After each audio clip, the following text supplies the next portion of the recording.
क्या इस सृष्टि में किसी शरीर के माध्यम से सृजन या विध्वंस हो सकता है? यदि हो सकता है तो वो घटना रूप में कैसे परिलक्षित होगा? कैसे हम उसको जान पाएंगे कि इस शरीर के माध्यम से सृजन भी हो रहा है और विध्वंस भी हो रहा है? हम उस व्यक्ति को कैसे पहचान सकते हैं?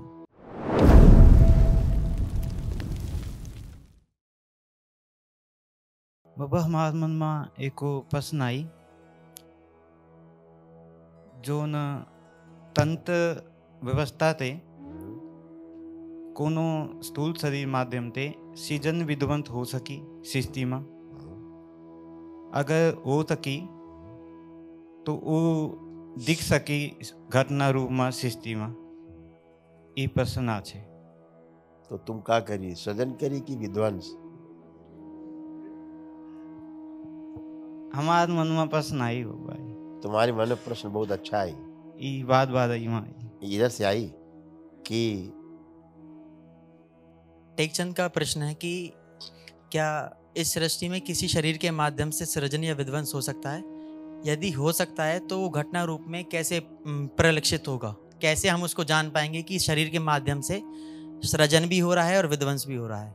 हम उस व्यक्ति को कैसे पहचान सकते हैं? तंत्र व्यवस्था के अनुसार हम उसको कैसे समझ सकते हैं?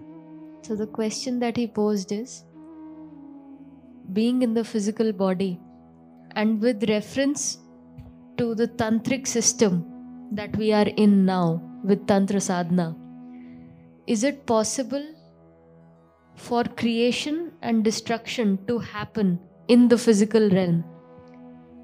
And how can people understand it with reference to Tantra Sadhana?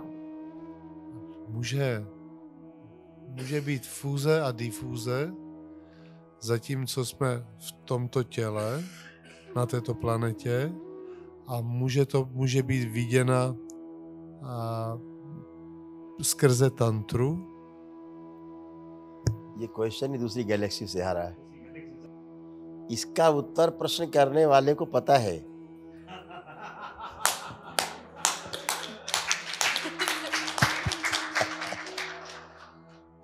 है?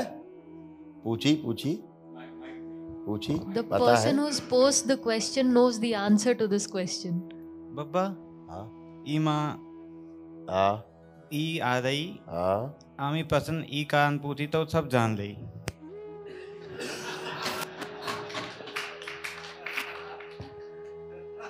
तुम्हार मुख ते जो मुखार बिंदु ते जो शब्द कोश निकली वो सब स्मृति रूप में बन आई।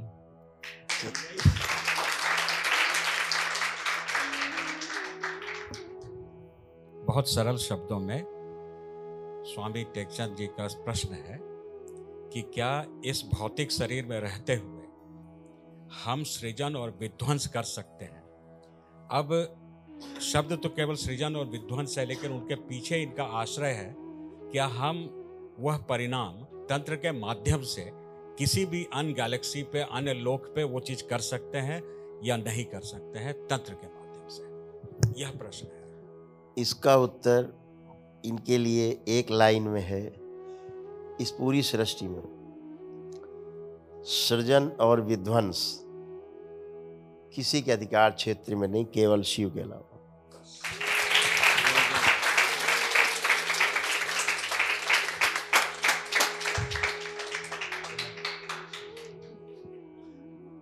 और शिव ही विभिन्न आयामों में, विभिन्न माध्यमों से ये सृजन और विध्वंस मात्र शक्ति के साथ मिलकर करते रहते हैं।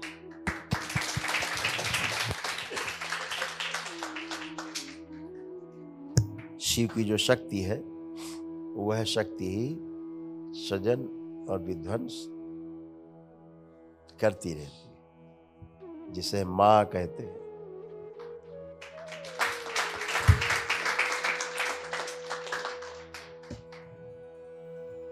बाकी सब माध्यम है, साधन है। Guruji answered the question in one sentence. Gurudev odpověděl v jedné větě. He said that this can only be done by Shiva himself. Že toto může dělat pouze sám Shiva. All the rest, everything else are only mediums. We can only be mediums. Anybody can My only be medium. My jsme pouze nástroji. Nemůžeme nic dělat. Okay, the question was very simple, Eri. He asked, can they, through this physical body, we can create and destroy? When his question was create and destroy, means in any part of the galaxy.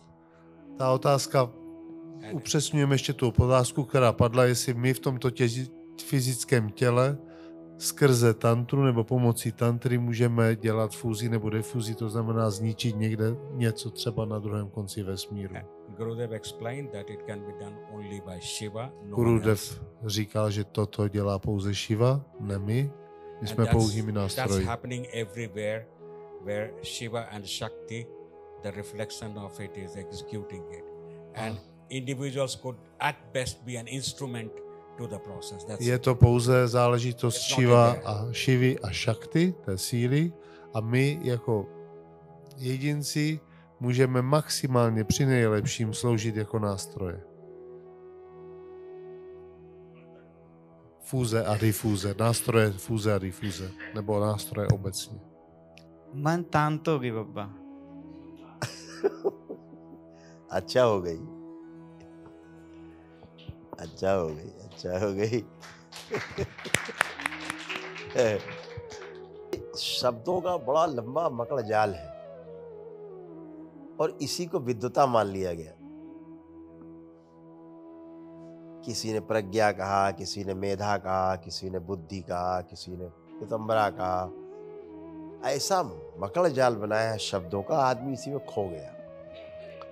और फिर क्या हुआ, असली चीज खो जाता है आदमी.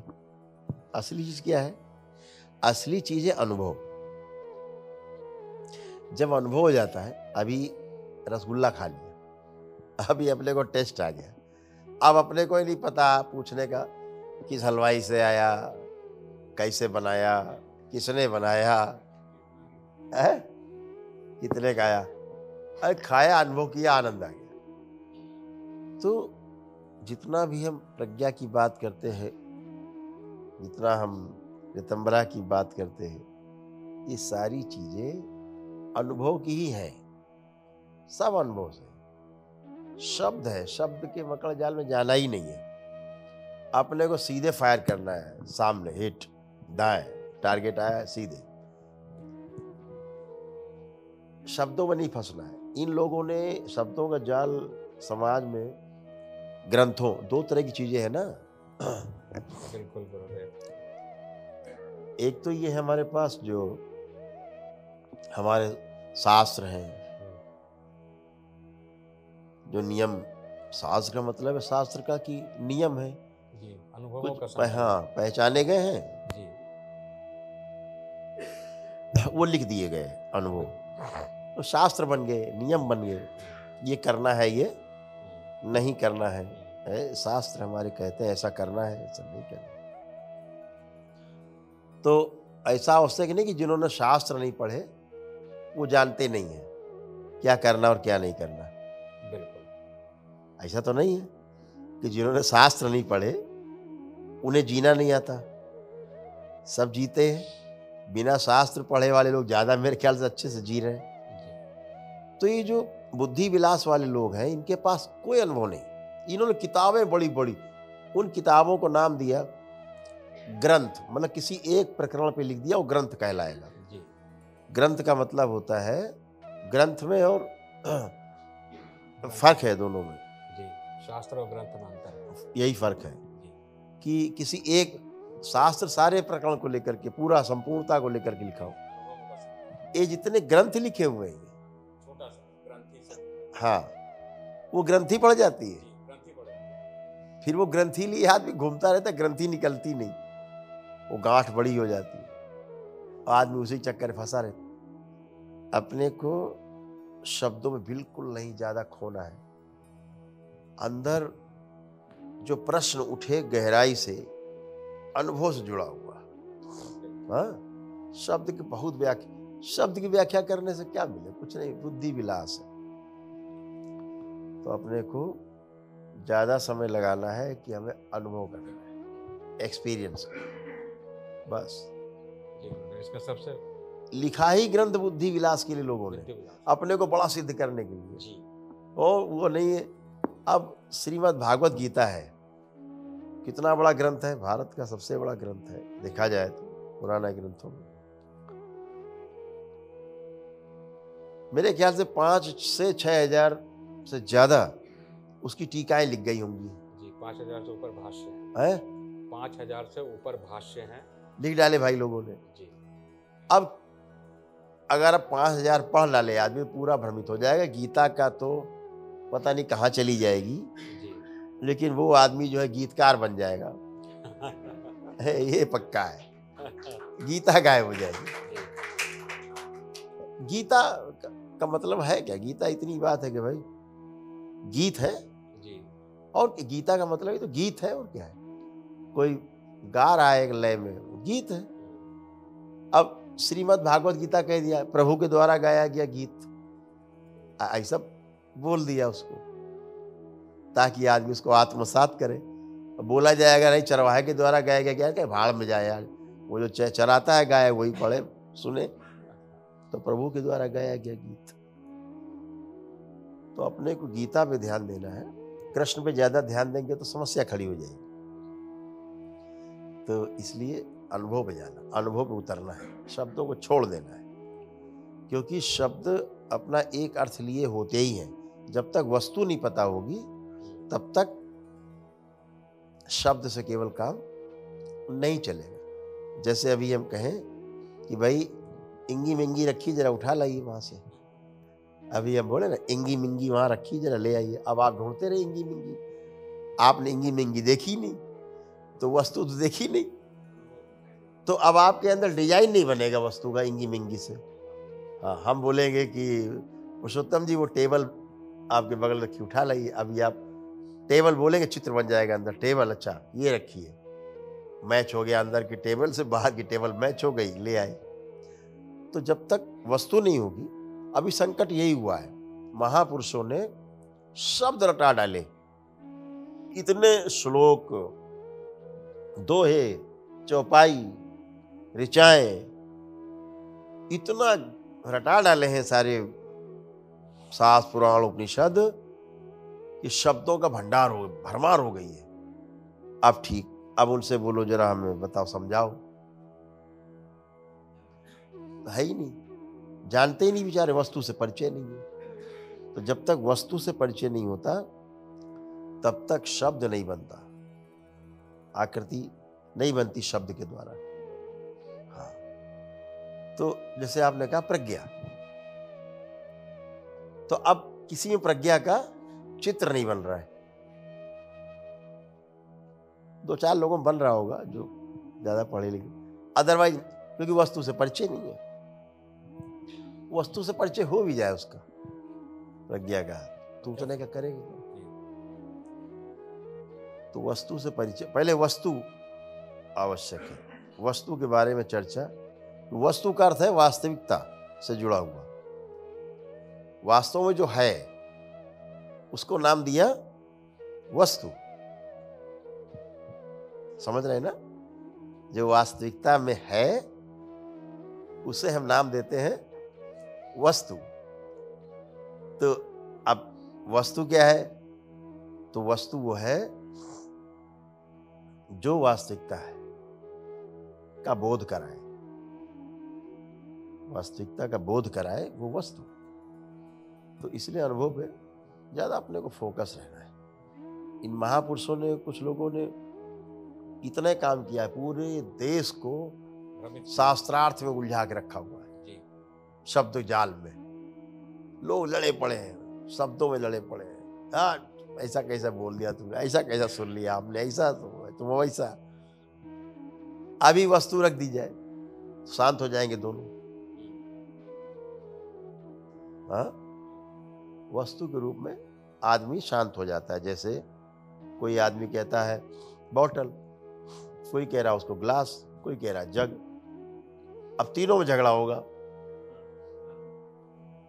अभी वो रख दे भाई सामने आकर के बॉटल, कह दे हम इसको बॉटल कह रहे हैं, वो कहे इसको हम जग कह रहे हैं, इसको हम ग्लास कह रहे हैं। अच्छा, तो उसको ग्लास कहते हो? अच्छा, तो ठीक है। वस्तु में एक है, वस्तु में झगड़ा नहीं है। वस्तु को समझ लेने के बाद वो वास्तविकता है, फिर झगड़ा नहीं है। झगड़ा तभी तक है शब्द तक। वो ईश्वर कह रहा है, वो अल्लाह कह रहा है, वो गॉड कह रहा है, वो कोई कुछ बोल रहा है, कोई कुछ बोल रहा है, झगड़ा इतने में ही है। और जब पकड़ में आ गया, ओ ये अल्लाह है, अच्छा ये तो मेरा भी गॉड है, यही है, यही है, तो ऐसे वास्तविकता से परिचय होने के बाद झगड़ा समाप्त। वस्तु में पूरा फोकस करना है।